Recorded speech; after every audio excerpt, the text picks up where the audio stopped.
when we first started talking, though, you really got into this. How does Mm, a guy who is a in the tech world, successful business, mm. wife or professor, got a family, decide I want to run for the city of Rochester? What pushes you Yeah, there? yeah. So I didn't have any plans until November to run for any office. I Okay. have never held any office, Hmm. um, but something happened. And we have talked about many things among our friends that Yeah. how Rochester is Yeah. struggling in so many foundational things. I was one of my friend had reached out to me asking if I wanted to buy properties on Hmm. cheap. Hmm. He was talking about tax foreclosure auction that city was doing. Hmm. That's when I learned that city had put 2,000 houses in tax foreclosure. Hmm. That's more than 2% of all the parcels in the city. Hmm. Um, I started looking into it, found out that a lot of senior citizens and homeowners who have lived all their life in these houses, they grew up there, and now they're at risk of losing them Hmm. because they can't afford. Senior citizen, I met a lady who lives on $1,100 Social Security. Hmm. She got to buy food. She got to have pay utility on a Yeah. drafty Heat. house, Yep. Absolutely. which is pretty expensive. Absolutely. Have a car because we don't really have a good public transportation. Hmm. She didn't even have car insurance. And Hmm. city is saying, pay your back taxes or we're going to take your house away, or Hmm. giving a payment plan that she can't afford. Yeah. Actually, I met with her again yesterday, Hmm. and now she has a payment plan with the city. She is struggling through it. Hmm. Now county is coming after her. Oh no. That now we can. It's somebody who is drowning, and cities coming up from the top and pushing them down Yeah. further. Yeah. This is horrendous. This is not policy. Hmm. This is cruelty. Hmm. So that incident of city putting these many houses and owners into this kind of situation, Yeah. it just said, no, this is it. This is the tipping point. All right. So And that pushed you. that pushed me, that saying that, you know what, I'm going to get into this thing. I'm going to fix this damn thing. I'll tell you something. Probably you already know this. Hmm. Rochester has become a rental city. Yes. 62% of our residents live in rental. That's extremely high for the size of the city. Yeah. And we also know that when our population goes that high in rental, Hmm. city goes in decline. You have seen that blocks and blocks bought out by investors Okay. and made these single family houses into rental units. Um, it's a very short term thinking, Hmm. thinking that, oh, we need more housing and just build more rentals. It's a step in the wrong direction. It is, it brings the same kind of problems that we have seen and it exaggerates it. Yep. Because with rental, think about this: what happens if you build more rentals? There's something going in downtown, and Mayor talks about it, that we are building a lot of housing, but what he's talking about, building rentals. Hmm. See what happens here. Developer gets the project, Yep. they bring people from outside to build these houses, or not houses, these Invest. uh, Yep. to build this. They make good wages. Hmm. Most of them are not city resident. Hmm. Once it's done, developer runs away with the profit, Yep. good wages, people who don't live here. What do we get? All we get after that is paying rent to eternity. Okay. To people who own the Uh, property, invested in it, and are sharing and are now the- getting the profits back. exactly. There's nothing in for residents here. All right. Uh, So are you looking to build homes for people to own themselves? this is where my signature plan comes in. Okay. I will build 4,000 housing units for ownership. For ownership, not For for Rochesterians. for Rochesterians. Yes. Okay. And city owns 3,000 vacant lots. Hmm. I'm going to use every single one of them to build these single family duplexes, triplexes throughout the city, Yeah. mostly in the struggling neighborhoods Okay. on the west side and northeast side. And Uh, the city would do it. The city would pay for it, and they would be who would be the mhm, owner, the person that lives in it, or the city would be like, "Hey, is this loan pay us back for like how would that work?" mhm.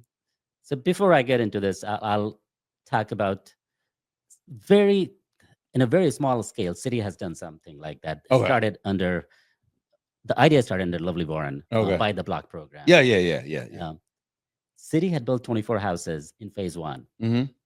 They spent $500,000+ to build one unit, Mm-hmm. just one unit. Mm-hmm. It's mind-boggling. These are 1,100 to 1,400 square feet houses, Mm-hmm. very basic houses. Mhm. Why is costing so much? Yeah. Where the money is going? Yeah. And then they sell it for $10,000 or $100,000 to residents who want to buy it. Yeah. But these are 24 houses. This is a lottery. It's not a housing ownership plan. Okay. So you have a I more will- efficient plan. Yes, let me Okay. get into it. Okay. So I will build this 4,000 units without any subsidies. I'm going to build it on at cheap cost, Mhm. not cheap quality, cheap cost. Mm-hmm. We will use modular approaches to building. Mhm. We will hire people from within the city. We will not give it to developers. Okay. So the money will stay local. Money will stay local. Okay. People will get job. We're going to build these houses. We'll sell them at cost, but slight margin. Mm-hmm. So people will get these houses between $80,000 to $125,000. Mm. Think about this. People can pay for those houses as much as they pay, or even less than what they pay for rent. Mm. That can move 5% of population from rental to ownership. Okay. That's huge. Yeah. City has never seen anything like this. Okay. All right. So let me ask one question about that, because there's a little caveat in the middle of it. When you go from renting and you go to owning, now will there be resources? Has there been sort of a thought process of resources available for people to say, hey, you have a problem with your roof due to the weather, or you have a problem with your plumbing due to whatever? You know, is there going to, because renting, you call someone, they come and they fix it. Owning is not that way. Owning is you call around a couple of different people that either fix roofs or fix leaks or do what it is. It's a different mindset from renting to owning, because you are the landlord as an owner. You are the owner, yes. Yeah. So we got to look at slightly differently. Okay. Fixing the leak, fixing the roof, that is the problem with the old housing stock. Mm-hmm. These will be brand new houses, modular, very tight houses, high quality. Mm-hmm. So likely people will not run into some of these issues. Okay. But you're right. That moving from rental to ownership is a different game, because it is your house. Things will come up that you need to take care of. To your point, would there be resources? It's a learning experience. When I bought my first house, it was a learning experience. Me too. Yeah, I learned a lot. I didn't know anything. Okay. Yeah, like you have to cut your grass. That's right. That's right. You got to take the trash out and all of those things. But that is part of being an owner. Yeah. And I have so many people and friends who are looking and want to buy houses, but they can't even afford it. It's out of reach. Yeah. But this is how you build wealth. Yeah. This is the easiest and the simplest way to build wealth. Yeah. It sounds interesting. It's to the how quickly can this be done in a model, and into the consistency of people being able to keep up with it, which I'm sure that they would be able to. But it's hard. Like, owning a home is not an easy thing, but it can be done, and should be, at least I think, attempted in the city of Rochester, to keep people who live here, who aren't going to move in 3 years or move in 5 months or move whatever, because they're using Rochester as a temporary home, as far as instead of a main home and a main residence, to grow their family and give that housing property to their family going forward. So I do understand all of the layers. It seems the way we just did it just now just seems like it's quick. It's a long process. It doesn't have to be long process. Okay. What I'm talking about, this 4,000 housing unit, is within 4 years. 500 the first, 800 the next, 12 the third, and 15 the fourth year. And so you can get it in 4 years. I will get them done in 4 years, because we are not talking about traditional building methods. Yeah. We are talking about modular and panelized home construction. Yeah. There is no basement. It can be slab on grade. It could be screws, screw foundation. It could be helical piles. There are very many different methods to do it. And so what you're talking about is assembly of houses. And when I'm talking about bringing people from inside, people who live in the city, you don't have to be a trained carpenter with 3 years of experience or 10 years of experience. It's assembly. Okay. So we can train these people very quickly to get it done. to get it done. All right. So and this will provide jobs. Think about this. Yeah, well, once they're built, once they're built, and then the trade skill Mhm. lives forever because once you've been able to do it, Exactly. you'll know exactly what to do. All right, And- so then go ahead. One more No, thing. so this is not only housing. Think about this. People will move into housing. That gives stability Mhm. for people. Mhm. As for city, it gives them income, as opposed to subsidies that the Buy the Block program does, waste taxpayers' money. Mhm. This will actually generate income for the city. First, in the short term, slight margin, 5 to 10,000 per house, Mhm. plus new tax base. Mhm. I'm talking about bringing the taxes down as well. Yeah. So it's a lot of people That's ask me. that's what intrigues me. Yeah. But it's an in total process. It's not like Mhm. we do this, it's going to automatically happens. You're 4 years. We're talking. This is a long time for a lot of people, but not really if you don't plan on moving anywhere. Mhm, mhm. So it can be done.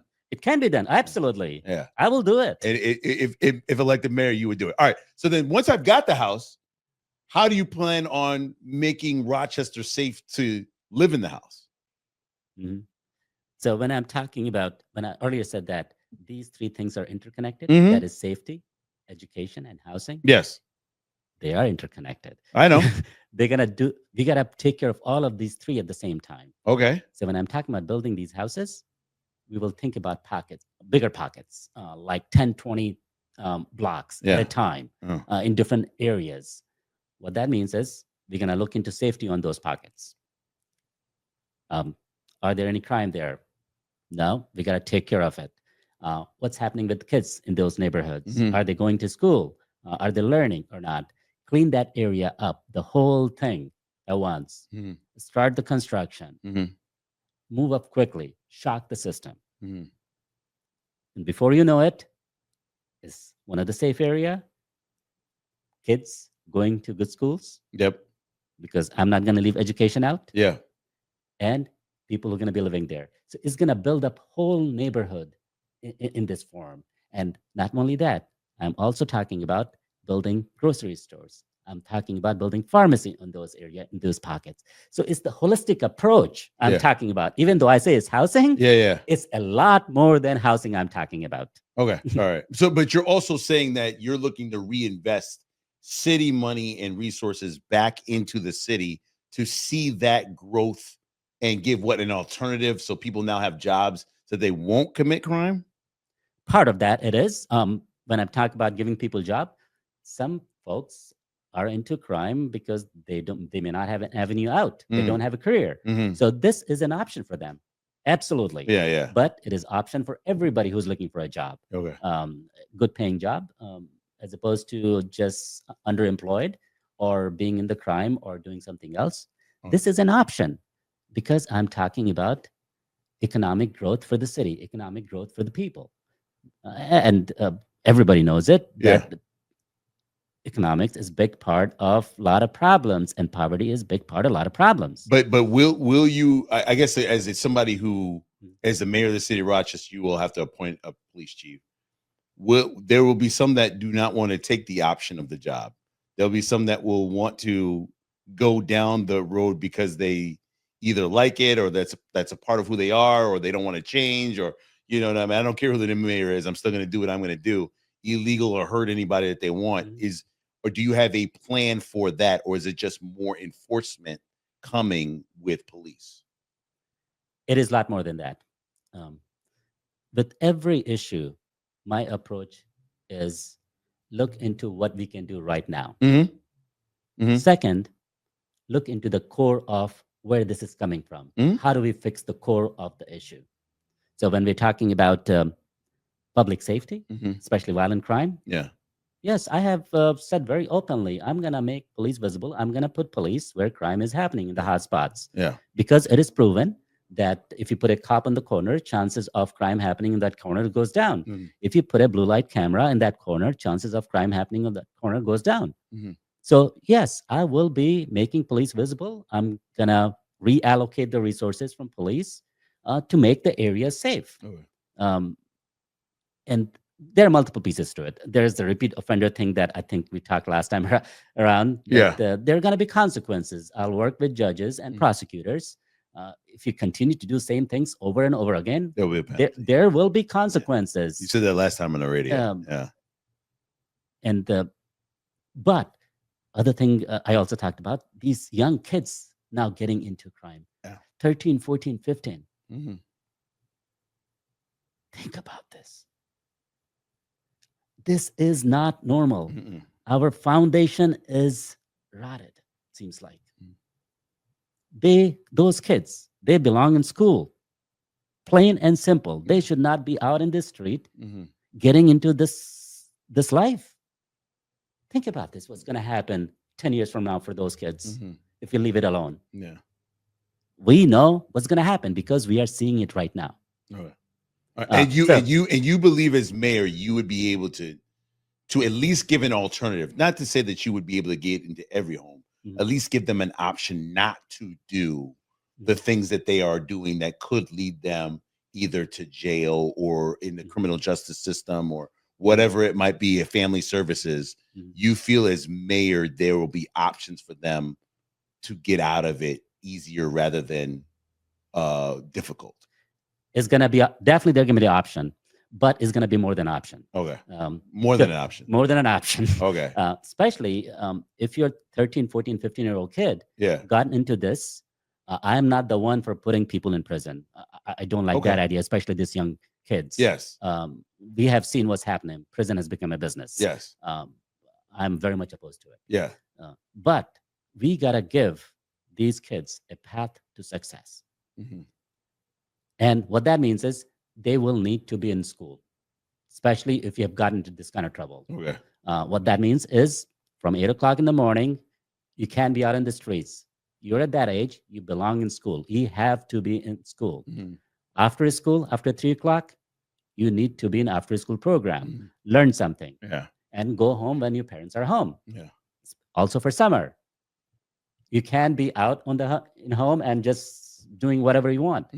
Because we are trying to help you.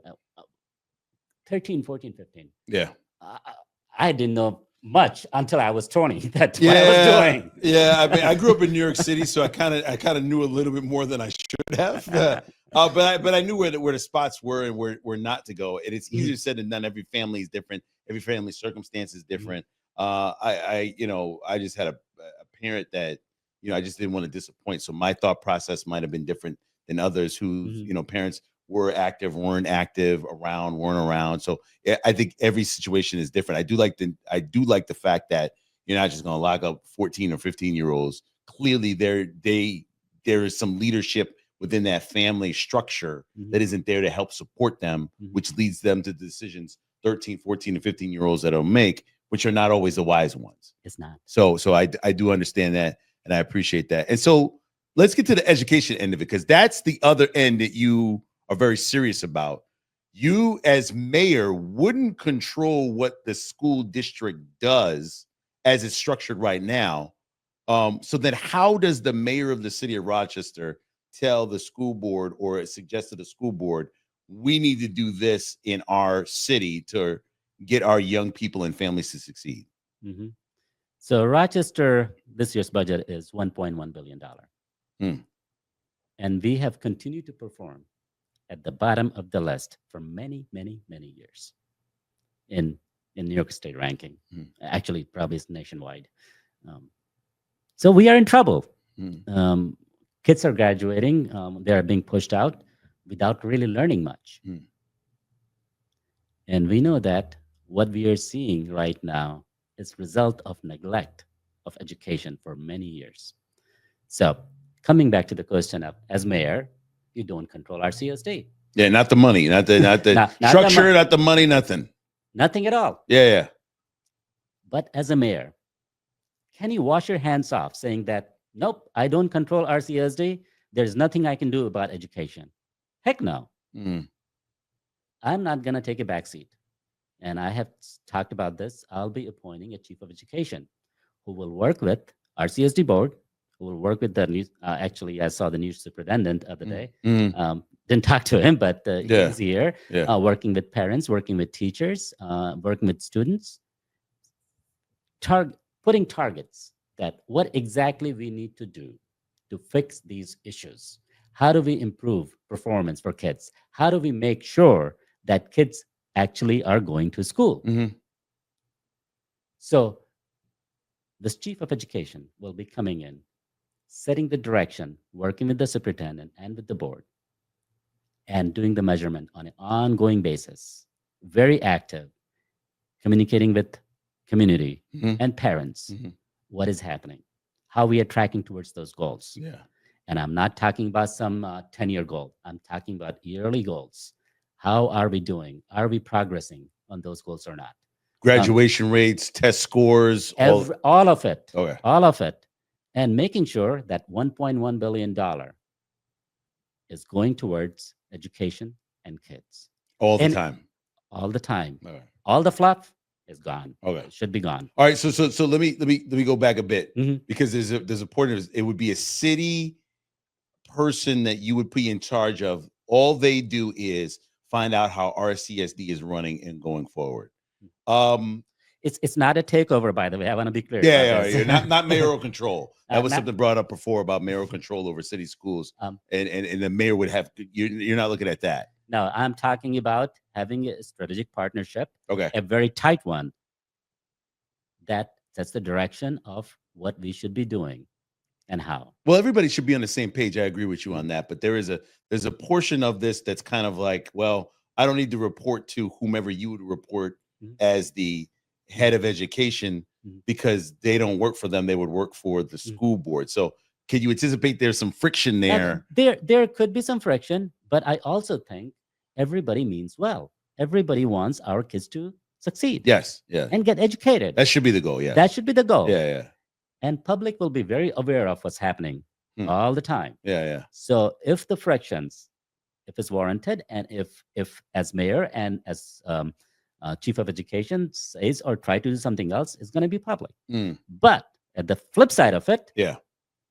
if board and people involved are not cooperating in making our kids' life better, then we have a problem. Yeah.